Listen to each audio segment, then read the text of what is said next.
You're watching the NDTV Dettol Banega Swachh India campaign. This is the Cleanathon, and Amit ji, I want to introduce you to two very special people. Mohammad Sabir, who's been working in the informal sector for 30 years and then spent 5 years struggling for a formal license that he hoped would give better working conditions and be safer for his family. He's been working in the area of electronic waste, which is a very important thing that I think enough attention is not given to.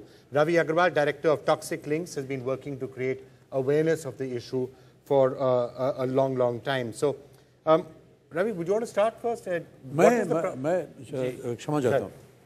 इन्होंने कहा कि एक formal और informal, ये हमारी समझ में नहीं आया. सर, जो गवर्नमेंट से अथोराइज है वो फॉर्मल है और जो इलीगल जो गवर्नमेंट अथोराइज नहीं करती, इससे पहले हम लोग सब इनफॉर्मल. क्या ऐसा है जो ऑथोराइज नहीं कर रही है? तो गवर्नमेंट से इसको काम करने के लिए एक लाइसेंस इशू होना है. क्या काम करने?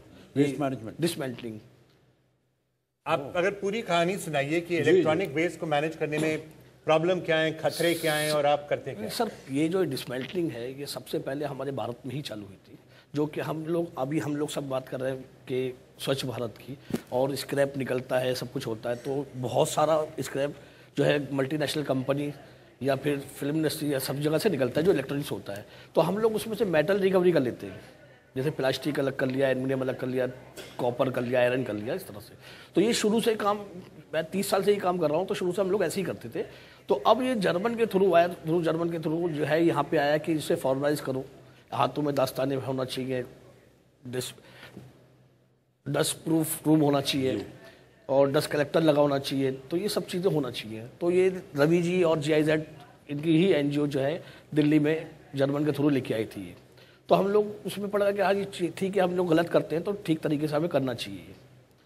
तो उसको सिर्फ इनफॉर्मल में और फॉर्मल में सिर्फ इतना फ़र्क है कि जो इनफॉर्मल है वो अपना 2000 रुपये कहीं भी किराए पे जगह लेके और 10,000 रुपये के लगा के काम चालू कर देता है. पर ये जो प्रॉब्लम ये है कि just want to understand that कि इलेक्ट्रॉनिक वेस्ट जो होता है जब उसको फेंका जाता है बाहर, कचड़े में जाता है, तो उससे खतरे और भी बढ़ जाते हैं. बहुत ज़्यादा खतरे बढ़ते हैं. उसमें से कई गैसेस निकलती हैं जो कि कैंसर और चर्म रोग, इस टाइप के, टीबी, फेफड़े जो होती है, उस टाइप के जो बीमारी होती है. आई एम श्योर कि ये मेडिकल वेस्ट भी होता होगा ना? हाँ, मेडिकल वेस्ट भी होता है, वो भी उसमें मिला होता है, मेडिकल वेस्ट भी होता है. और जो हम जो ये जो है इसका PCB जो होता है, तो उसका PCB का क्या होता है कि उसमें से गोल्ड या प्लेटिनम इस टाइप के सिल्वर निकलता है.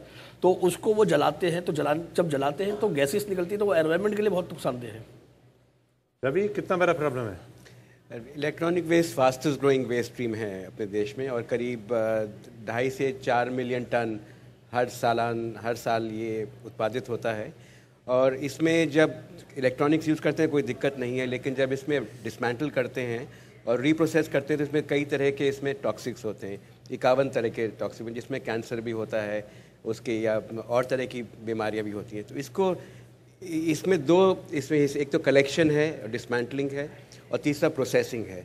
जो प्रोसेसिंग है उसके लिए प्रॉपर इंडस्ट्री चाहिए प्रोसेस करने के लिए. कलेक्शन और डिसमेंटलिंग इसमें जो लोग कर रहे हैं उनको करने दिया जाना चाहिए. तो हमारा 2012 में एक नेशनल नियम बना था इलेक्ट्रॉनिक वेस्ट रूल्स के.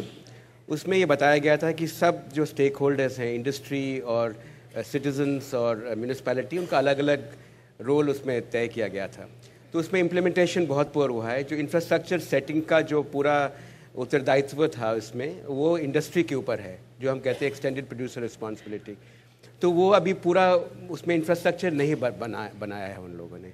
तो इसलिए जैसे सबीर जैसे लोग हैं तो उनको ये चाहते हैं डिसमेंटल. सरकार की तरफ से भी लाइसेंस आराम से नहीं मिलता क्योंकि दे आर नॉट ऑर्गेनाइज्ड और इनमें कॉर्पोरेट सेक्टर के नहीं हैं, तो ये काम से ही सीखे हुए लोग हैं.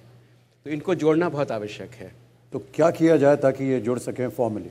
तो इसमें जो बताया है नियम में, उसमें इंडस्ट्री को म्यूनिसिपैलिटी के साथ मिलकर कलेक्शन सेंटर हर शहर में बनाने आवश्यक हैं. और इन लोगों जो लोग एग्जिस्टिंग काम कर रहे हैं, ये लोग कलेक्शन का इनको लाइसेंस दिया जाए, और फिर प्रोसेसिंग के लिए एंटरप्रेन्योरशिप के द्वारा प्रोसेसिंग यूनिट्स लगाए गए. तो 168 यूनिट लगे हैं अभी पूरे देश में, लेकिन ये काफ़ी नहीं है. उनकी कैपेसिटी भी ठीक से अभी नहीं पैदा हुई. जी, आपने कहा कि आपको इजाज़त नहीं मिली सरकार से. इसमें प्रॉब्लम आती है सर कि एक तो इंडस्ट्रियल एरिया में जगह होना चाहिए, और वो इंडस्ट्रियल एरिया में अगर आप रेंट से जगह लेगा तो वो बहुत महंगी होती है, 50,000 60,000 रुपये महीना होता है.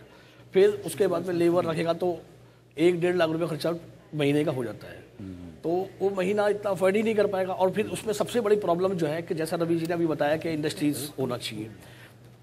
गवर्नमेंट ने जो ये रूल्स निकाले थे कबाड़ी को ख़त्म करने के लिए निकाले थे, पर जो इंडस्ट्रीज है वो और उल्टा कबाड़ी को बेच रही है माल, वो प्रॉपर तरीके से ना करके और कबाड़ी को माल बेच रहे हैं, तो प्रदूषण भी फैल रहा है और बल्कि उसमें और भ्रष्टाचार भी चालू हो गया।